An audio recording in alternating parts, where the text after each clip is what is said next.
I will title this Man as Menace. Hello, I'm Domina Della Pie, Mistress Sasha Storm, on the subject of safety and security for women that appears to be lacking in society, no matter where you are in the world. Apparently, we are generally not safe, considered weaker, though usually only physically, as far as I'm concerned. One day, I visited my plug's studio. He lived approximately 10 minutes, a 10-minute walk from my own home. It was not a very long walk. Unfortunately, though, the road was desolate. It was kind of deserted. Along this street, it's a road, and it's actually where, sadly, a young girl had been abducted from the park in the area, very close proximity to where I was walking. There's a park, and a little girl, she was 11 at the time, and she had been abducted by some sicko who lived on that street. He'd taken her to his place where he had raped this child and murdered her. Anyway, my plug lived on that street. My plug was, well, we won't really identify him because we don't want to really expose him in that way. He was a man whose company I truly did enjoy. I really liked reasoning with him regularly every morning. Yeah, I wake up, he wakes up, we call each other, and we're on the phone for a good length of time, reasoning, and it was such great moments in time. But unfortunately, he had to mess it up by just looking at me like lecherously. Like I just thought it was inappropriate the way I caught him staring at me and the comments he'd make. It was a turn off. I was not attracted to him in this sexual way, or romantic way, but as a friend. And I know, unfortunately, many males, I wouldn't call them men because they don't appreciate a woman as a friend, as though we are all conquests. They're all just dicks. Anyhow, I was coming from his place after yet another great visit, and of course I was high as a kite because that's what you do. A man like that, he sells, and he has his custies arrive, come and go, and he's smoking with everybody as we all join in the conversation.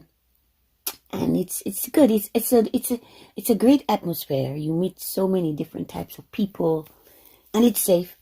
So there I was, enjoying his company and the other people's. And so when I'm done, I'm feeling so irie, man. I'm feeling awesome, just nice. My split. I got my cannabis, and I'm going home. And the road, there is a chocolate factory. That is the only business that is open on that road. And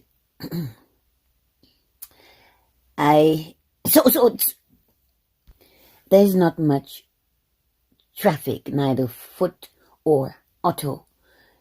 So I'm pretty much alone on this stretch. So I walk up the street called Sterling, and I reach this other street that's crossing it. It's called, is it Bloor Street? Bloor Dundas. I believe it's Dundas. So I crossed Dundas, and I'm walking along Dundas. I crossed the Sterling crossed Dundas, and I'm going on Dundas, and I reached the corner of Lansdowne and Dundas, and this man This man has been following me before I reached Lansdowne and Dundas. But right outside of the candy factory, I saw something. It seemed as though earlier there had been people had been working, doing some sort of construction.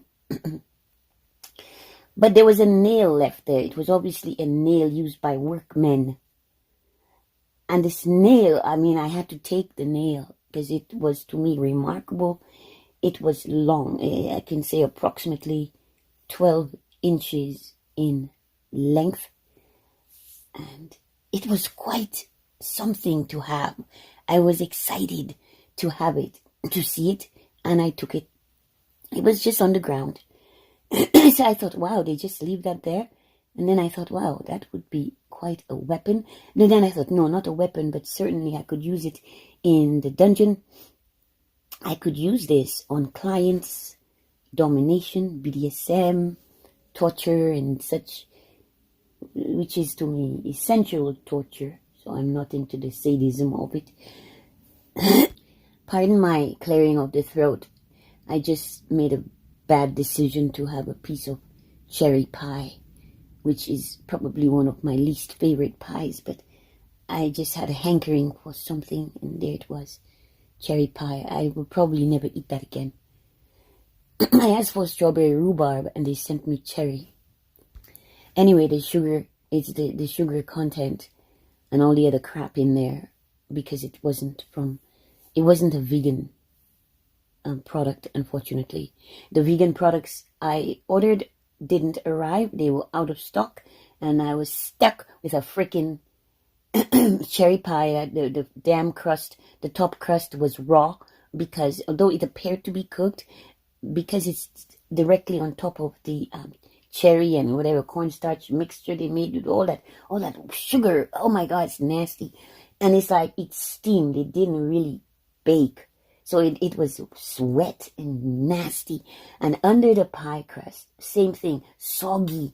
The only part I enjoyed was the backside of this baking dish. But oh, yuck, that was nasty. This story it was traumatic for me, because I picked up this nail and I thought, oh shit, I can't just walk with this nail in my hand, because it's just, to me, it's inviting trouble. Walking with this is like a weapon. Although I'm not getting it as a weapon, but it could be deemed a weapon. So let me not expose it so people won't get any ideas seeing me walking down the street with it. So I had to conceal it. I placed it in my purse. Now this man decided he's going to start following me. I think it was a test. You know what? I think the devil was testing me that day. Because I saw it as a weapon, and I thought, no, I'm not the type to stab someone, especially with something so blunt that could do some damage, and it would be gory, and I'm not into bloodletting. That is turning my stomach, the thought of that. So I was going to use it in my dungeon to play with clients, and that was my reason for taking it home. This white man with a big belly. He had a t-shirt on, very tight. The only thing it would be tight, because his belly was so big. And he looked disgusting. He looked hot and sweaty. It was summer. It was hot. He's following me, and he won't leave me alone. I cross the street. He follows me. I cross back. He follows me. Whatever he's saying, I'm not having it. And I'm trying to get away from him.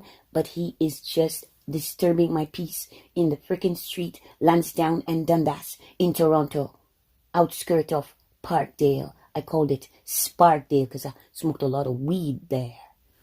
Anyway, the guy wouldn't leave me alone, so I walked towards a Portuguese man, short, shrimp Portuguese man, standing near the bus stop. I saw he had a cell phone in his hand. At the time, I didn't have a cell phone. And so I'd actually had the first cell phones that came out, but they were really big, and I said, ew, and they were so expensive. My bills would be like, no, I don't want it. I already hate them. They're ugly, and I have to pay so much for that. No. So I was one of the last people to finally jump on the mobile phone bandwagon. I really didn't want one. So I asked this man if he could please, I couldn't use his phone. I don't expect to, but please, could you call 911 or whatever, the police? Just call so I can have some assistance. This man is harassing me. I didn't have to say that. He could clearly see that the man was harassing me, trying to get close to me, trying to touch me, and I didn't want anything to do with that. And this Portuguese man was laughing. He was laughing. He was bemused. He thought it was funny to see that big, white, smelly, big belly MFer harassing me in the street. And I didn't know what to do. And I could see myself stabbing him. And then I was thinking, where would I give it to him first? In that big fucking belly of his? No, in his eyes. Then I have to think, what part of his body is he gonna get this nice weapon that I have, and I could use it? But, nah, I thought of it.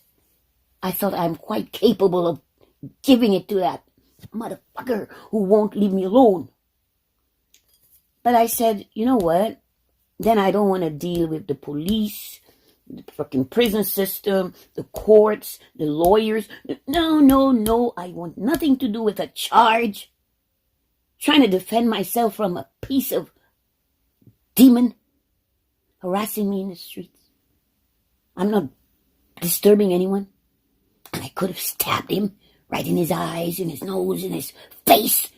Oh my God, I wanted to give it to him, but then I had to step back. So I saw a taxi. Thank God, the freaking short shrimp Portuguese pork and beans standing there laughing like it's funny. And that's why some women hate those males who are never men. So, yes, I hailed the taxi. Taxi! Put my hand up and, oh, there is the taxi right at my feet. I hopped in and I told him the address. The address, could you believe? It was approximate. It was not far from my home. It was like 2 minutes. 2 minutes, no more than 3 in the taxi from where I was in distress at Lansdowne and Dundas to where I lived at the middle of Lansdowne between Dundas and Queen Street West. It's my self-control, right? Many people get in trouble with the law and get in trouble in general because they don't stop to think about the consequences of their actions.